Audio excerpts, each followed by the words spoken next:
What is up, everybody? It is your boy Slim, aka Mr. Different, back with another video. Today we're doing another plugin review, and we're gonna be taking a look at the Fabfilter Pro L limiter. If you got any suggestions on other plugins you want me to check out, please let me know in the description below. Any suggestions, whatever. If I got it, I'll look at it. If I don't have it, I'll download a trial, and if it's worth it, I might buy it my dang self. But anyway, we're gonna take a look at the Fabfilter Pro L limiter, which is probably my favorite limiter out there. I have three like limiters I always go to, I really like, and that's the Maximus by Ozone. There's also the L2 by Waves, which I don't have no more. I used to have the L2 by Waves, and also this one as well. I mean, I love limiters because they're great for, you know, getting that volume. If you know you need to boost something a little bit louder, they're great for that. And also with mastering, you want to have a good limiter that's clean and consistent and give you a good level without distortion, and Pro L definitely does. So let's just look at what Pro L is and how it works and everything like that, and you know, yeah, just review it, I guess. I don't know.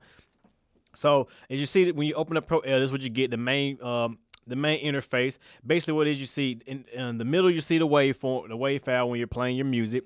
Over here, you have your gain knob. You have the metering right here, which I like the metering because you can switch between 16 dB, 32 dB, 48 dB. Also, it has a built-in K scale too. So if you want a good K scale or K metering system, you got it right there. You got 12, 14, and 20. Just like my Brainworks, same thing, 12, 14, 20. So it's good to have that. I mean, I love to see plugins that have the K scale built into it, or even DAWs that have it built into it, because it's just great to use when you're trying to get a really good mix, which I'll be doing a video about real soon. So you have your waveform shows. You can display the waveform, and you can also display the I think that's the metering, so you can turn the metering and stuff off and on. Over here, you have an advanced button, which shows the look ahead, okay, you got the style. Sorry, I'm going a little ahead of myself. Look at the style. You have 4 different algorithms: transparent, punchy, dynamic, all around. All around is usually for any type of music. Pretty much, it's gonna be like one that works for almost anything.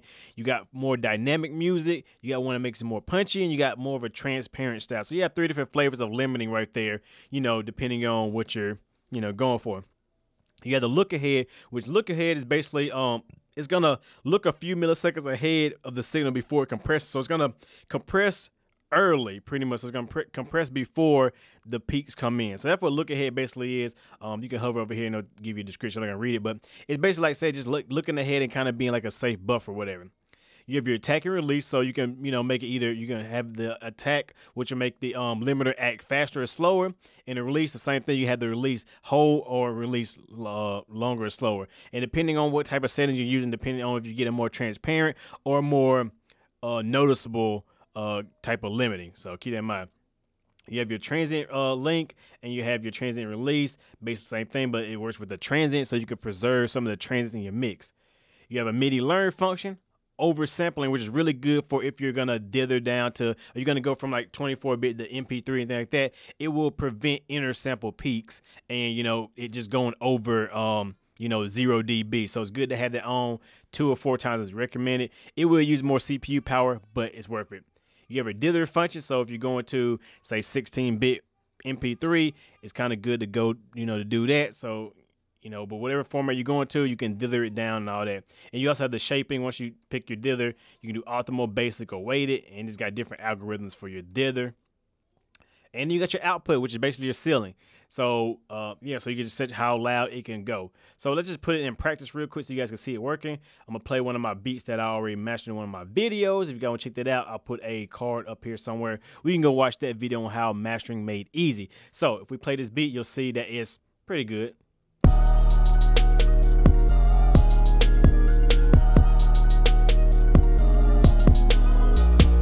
Now, you notice it's showing the peaks, it's showing the waveform, and that white line right there is what I really like. That white line is basically your RMS, so your root mean squared, which is basically your average level of the whole track. So that's your average level, and then show you the peaks as well. So that's good to have. You can just watch that white line and see exactly where your levels are. So it's gonna kind of go down to, you know, that's the lowest it can go. So we'll see it. Now I'm gonna set my ceiling first. I always set my ceiling to about, you know, -1. You know, -1 because, you know, we want to prevent those inner sample peaks. We're going to turn on 2-time inner sampling, and then we're going to dither down to 16-bit. Just leave it optimal. And now we're going to see what happens. Now, in order to add limiting in it, all you gotta do is raise the gain knob. That's what I like about this limiter. It's a super simple, easy, quick, fast limiter. So if you want some volume, you just raise up the gain.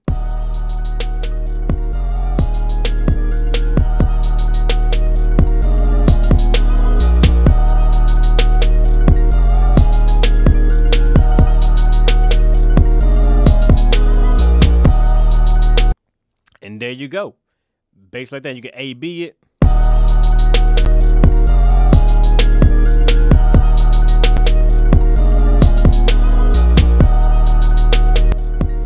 That's before.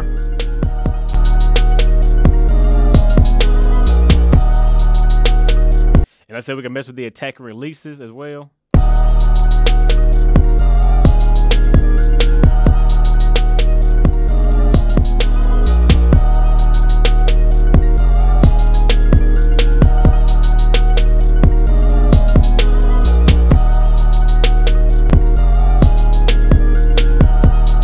Changing the algorithms.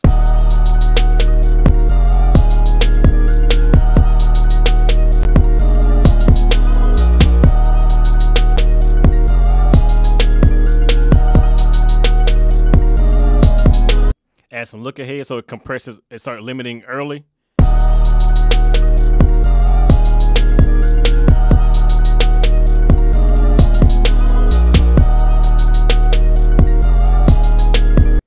So as simple as it is, like I said, it's very basic. Like I said, you can just use it like this function right here just to get a louder mix, or you can dive deeper into it and make it, you know, get more creative and more, you know, I guess a more refined limiting or limiter sound right there. And like I said, I love this limiter because if I'm doing a quick limit or I need to do like, I don't know, I just don't have a lot of time, but I need to get louder and more consistent and more competitive volume, I'll grab Pro L, throw it on there, boom, it works, and I got no problem. And it gives me a really good mix, a really loud mix, and very consistent levels without it being distorted or, you know, I guess like, you know, you can tell that it's being, you know, over compressed or anything like that. It's very natural sounding and very easy to use. So I really recommend checking out Pro L, getting it however you're going to get it.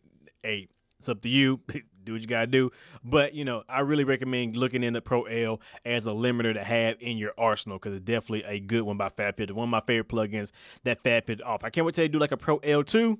But until then, we just got to deal with Pro L and just love it until they do it. But with that being said, if you guys enjoy, like I said, if you got any suggestions for any other plugins to look into, let your boy know. I'll take a look at them and we'll break them out, break them down and all that good stuff. So with that being said, hope you guys enjoy like always. It's your boy Slim, aka Mr. Different, not motivated by the money, but the like, comment, subscribe, and views. And I will see you guys in the next video. Have a good one, everybody.